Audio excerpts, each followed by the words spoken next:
अनुपमा काव्या को समझाती हुई नजर आएगी और कहेगी कि तुम ये सच जाकर वी को बता दो। तो वहीं अनिरुद्ध के बारे में काव्या खुलासा करेगी कि वो अब मेरा कॉल भी अवॉइड करने लगा है। वहीं वनराज को जब पता चलेगा कि काव्या के कोख में जो बच्चा है वो उसका नहीं बल्कि अनिरुद्ध का है तो पूरी तरह से टूट जाएगा। तो दोस्तों चलिए देखते हैं इस वीडियो में, लेकिन इससे पहले अगर आपने अभी तक हमारी चैनल को सब्सक्राइब नहीं किया है तो पहले आप सब्सक्राइब कर लीजिए।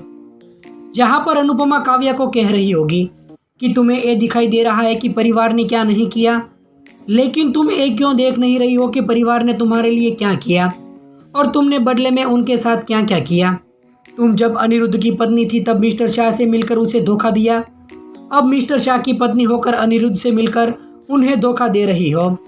तुम अनिरुद्ध के साथ शादी में खुश नहीं थी तो एक कमजोर पल में तुमने मिस्टर शाह के साथ रिश्ता बना लिया। तुम मिस्टर शाह के साथ खुश नहीं थी तो एक कमजोर पल में तुमने अनिरुद्ध के साथ। और तुम मुझे एक बात बताओ कि अगर यह बच्चा नहीं होता तो क्या ये बात तुम किसी को भी बताती? लोगों के पाँव में कांटा एक बार चुभता है, तुमने दोबारा जाकर उसी कांटे पर अपना पैर खुद रख दिया है, फिर से वही बेवफाई की है। और मिस्टर शाह ने जो किया था वो गलत ही था, जो तोशु ने किंजल के साथ किया वो भी गलत था, अब तुमने मिस्टर शाह के साथ किया वो भी गलत ही है। और वहाँ पर नीचे पूरा परिवार तुम्हारे और मिस्टर शाह के बच्चे के आने की खुशियाँ मना रहा है। जब उन्हें सच में सच पता चलेगा तब क्या होगा तुमने सोचा है? वहीं दूसरी तरफ वनराज कमरे की ओर जा रहा होगा। वहीं काव्या कह रही होगी कि मुझे कुछ भी समझ में नहीं आ रहा था। जब अनिरुद्ध को प्रेगनेंसी के बारे में बताया तो उसने मुझे बताया कि क्या गारंटी है कि यह बच्चा उसका ही है और वनराज का नहीं। और उसने तो यहाँ तक कह दिया कि जाओ जाकर अबॉर्शन करवा लो। जो अनिरुद्ध मेरे आगे पीछे घूमता रहता था वो तो अभी मेरे कॉल को अवॉइड भी करने लगा है। और अनिरुद्ध के इस बिहेवियर से मेरा दिल और भी ज़्यादा गिल्ट में चला गया। मुझे तो खुद पर गुस्सा आ रहा था कि मुझे लगा था कि मैं ऐसे आदमी के लिए वी को धोखा कैसे दे सकती हूँ और हर आदमी ऐसे क्यों होते हैं। तो अनुपमा कहेगी कि सही और गलत को आदमी और औरतों के में मत उलझाओ, ताली तो दोनों हाथ से बजती है। अगर अनिरुद्ध गलत है तो तुमने भी कोई सही नहीं किया है। अगर गलती करने का शौक है तो गलती मानने की हिम्मत भी रखो। तभी काव्या कहेगी कि अगर मेरे पेट में बच्चा नहीं होता तो मैं अपनी जान दे देती। और जब मुझे वी और फैमिली से वो प्यार मिलने लगे जिसके लिए मैं हमेशा से तरसती थी, इसलिए मैंने सोचा कि अगर एक झूठ बोलने से ज़िंदगी इतनी खूबसूरत हो सकती है तो झूठ को कंटिन्यू करने में क्या बुराई।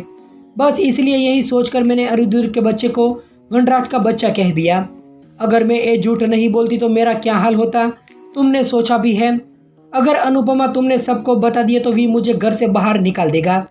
तो अनुपमा कहेगी कि निकल जाओ और अपनी नई जिंदगी नए सिरे से शुरू करो। तुम तो पढ़ी लिखी हो तो तुम्हें किसके सहारे की ज़रूरत है और तुम अपने पैरों पर खड़ी होकर अपनी ज़िंदगी बना सकती हो। आज अपनी गलती मानकर सर झुका लो ताकि तुम्हारी ज़िंदगी सर उठाकर तुम जी सको। आज तुम जिस गिल्ट में रह रही हो वो तो आज सिर्फ तुम पर बीत रही है, कल को जब तुम्हारे बच्चे पर बीतेगी तब क्या होगा। और झूठ का क्या है, आज नहीं तो कल बाहर आएगा ही और हमेशा गलत टाइम पर ही बाहर आता है। और जाकर जाकर तुम ये सच बता दो, कम से कम सर छुपाने का जो है वो तो उतर जाएगा, क्योंकि बात सिर्फ तुम्हारी नहीं इस बच्चे की भी है जो तुम्हारे कोख में पल रहा है। अब तक दुनिया में वो नहीं आया है। अगर झूठ बोल कर रह गई तो इसका पूरा का पूरा वजूद और इसके सारे के सारे रिश्ते और यहाँ तक कि इसकी पैदाइश भी झूठी पड़ जाएगी। और जाकर बता देना और गलती को अपनी ही गलती रहने देना। औरतों की गलती मत बताना, क्योंकि यही सही है। जो नियम मर्दों के लिए है वही नियम औरतों के लिए भी है।